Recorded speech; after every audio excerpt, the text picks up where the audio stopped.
Shalom, shalom, peuple de Dieu. Nous revoici encore une fois sur vos écrans, peuple de Dieu. Nous savons que se réveiller ce matin, c'est la grâce de Dieu. Parce que je l'ai toujours dit, dormir est humain, mais se réveiller est divin. Raison pour laquelle, bien-aimés dans le Seigneur, nous sommes en train de toucher un thème très important que nous avons intitulé « La porte de brebis ». Bien-aimés, si vous avez besoin de nous contacter, nos adresses sont affichées au bas de l'écran. Bien-aimés, nous poursuivons avec notre thème, la porte de brebis que nous avions lu dans Jean chapitre 10, du 7e verset au 9e. Bien-aimés, Jésus-Christ lui-même est en train de dire « Je suis la porte de brebis ». Précédemment, je vous ai donné les caractéristiques d'une brebis. Je vous ai dit, la première des choses, une brebis est docile. La deuxième des choses que je veux parler aujourd'hui, si nous regardons très bien, une brebis, c'est un animal domestique. Qui dit domestique, nous voyons directement le dressage. Comment est-ce qu'une brebis peut être dressée? Or, le dressage, c'est une forme d'instruction qu'on peut donner à un animal afin de se familiariser avec l'homme. C'est-à-dire, il suit les instructions du brebis et du berger plutôt. Il suit la manière dont le berger est en train de le conduire par les faits et gestes. Et généralement, si nous regardons très bien dans le dressage des animaux, vous allez vous rendre compte que un animal domestique a la facilité de comprendre les gestes de son maître, de comprendre le langage de son maître. Une brebis du Seigneur également, c'est une brebis qui doit se familiariser avec le langage de son maître, le langage de son maître, comment il est en train de faire devant lui. Aujourd'hui, j'aimerais dire, peuple de Dieu, étant brebis du Seigneur, tu dois comprendre à l'heure où nous sommes. Tu dois comprendre ce que le Seigneur cherche pour toi. Aujourd'hui, bien-aimés, ne soyons pas distraits à cause de ce qui se passe dans le monde. Mais nous, nos yeux doivent être tournés vers le Seigneur, en train de regarder ce qui est la volonté de Dieu. C'est pourquoi le psalmiste dit, je lève mes yeux vers les montagnes. D'où me viendra le secours? Le secours me vient de l'Éternel. Bien-aimé dans le Seigneur, ce n'est pas coronavirus qui peut t'effrayer, t'amener même à oublier ton Dieu, à oublier l'essentiel. Nous, en tant que des chrétiens, nous devons avoir les deux pieds sur terre en comptant sur notre Dieu.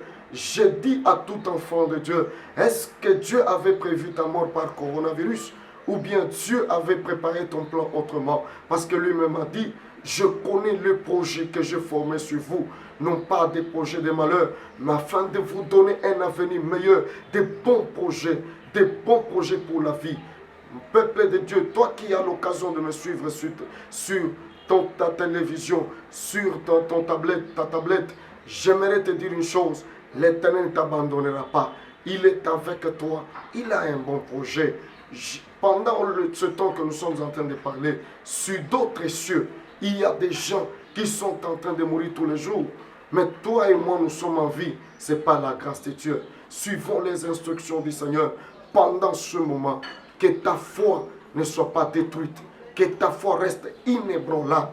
Bien-aimés dans le Seigneur, nous devons savoir, entre nous et le Seigneur, ce n'était pas nous qui avions l'audace de le choisir, mais c'est lui qui nous a choisis. C'est pourquoi il nous a ouvert la porte du bonheur, la porte du salut. C'est lui qui a laissé son trône, il a laissé sa gloire afin de descendre sur terre pour nous accorder le salut. C'est lui qui a ouvert la porte. Raison pour laquelle moi et toi, nous étions de brebis galeuses. Nous étions loin de la parole de Dieu, loin de la lumière. Nous étions loin, perdus dans les histoires des coutumes, perdus dans le péché. Mais lui, il nous a ouvert la porte afin d'entrer dans sa grâce, d'entrer dans le royaume des cieux. Nous étions des pécheurs, sans espoir de vie, condamnés à la mort. On était sacrifiés par nos familles, les coutumes, sacrifiés par la sorcellerie de la famille. Mais lui, par sa volonté, il est descendu. Il nous a ouvert la porte. Il nous a dit, venez à moi, vous tous qui êtes fatigués et chargés, je vous donnerai du repos. Au moment où je parle à une âme que le diable a visé, tu ne mourras pas du projet du diable. Tu ne mourras pas de la mort des hommes. Tu mourras le jour que le ciel décidera de toi. Peuple de Dieu, pendant ce moment, j'aimerais prier pour tout celui qui est en train de me suivre. Je lève ma main en l'air. Je déclare au nom de Jésus-Christ, tout celui qui est en train de traverser les moments difficiles, je déclare que la bonne main du Seigneur puisse te localiser. C'est possible pendant ce temps de confinement que Dieu te surprenne avec des surprises agréables. C'est possible que ce coronavirus soit loin de ta famille, loin de ta maison, loin de ta vie. C'est possible après le confinement que tu vives les merveilles de Dieu. C'est pourquoi je déclare que le sang de Jésus-Christ te couvre et te protège. Je déclare et je te cache toi et ta famille dans le sang de Jésus. Bien-aimé, écoutez-moi bien. Je suis en train de t'abandonner entre les mains du Très-Haut. Au moment où je prie, si tu as des problèmes, mets ta confiance en Dieu. Que la main de Dieu localise tes problèmes. Je te cache toi, ta famille, tes biens, ton travail dans le sang de Jésus. À partir d'aujourd'hui, compte sur lui. Tu ne mourras pas, mais tu vivras. Et tu raconteras les œuvres de l'Éternel. Il est bon pour toi. Il est meilleur.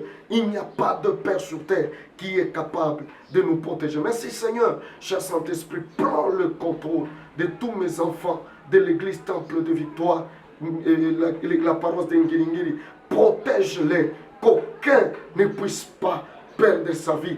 Qu'aucun ne soit frappé de cette maladie. Je remets, éternel notre Dieu, tous ceux qui sont de près ou de loin en train de suivre ce message, qu'ils soient protégés. Recevez la protection du Seigneur, la protection divine, la main de sécurité de Dieu. Que l'armée céleste campe autour de ta vie.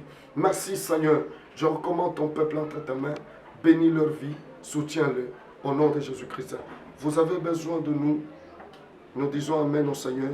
Vous avez besoin de nous contacter. Nos adresses sont au bas de l'écran. Vous pouvez consulter notre page Facebook. Vous pouvez nous consulter par les numéros qui sont là et différents liens. Que mon Dieu vous bénisse. À partir de maintenant, comptez sur le Seigneur. Il ne vous décevra jamais. Tu n'es pas la première personne que Dieu peut décevoir. Tu n'es pas la première sur qui Dieu peut commencer à décevoir. Depuis longtemps, il n'a pas déçu Abraham. Depuis longtemps, il n'a pas déçu Moïse. Depuis longtemps, il n'a pas déçu David. Cela veut dire, ce n'est pas toi qui vas commencer sur la déception sur toi. C'est-à-dire, il est avec toi tous les jours de ta vie. Compte sur le Seigneur, toi et ta famille, vous servirez l'Éternel. Ce vent de Covid-19 va passer. Toi et ta famille, vous servirez l'Éternel. Je vous bénis. Je dis merci. Que Dieu vous bénisse. Et à la prochaine. Merci.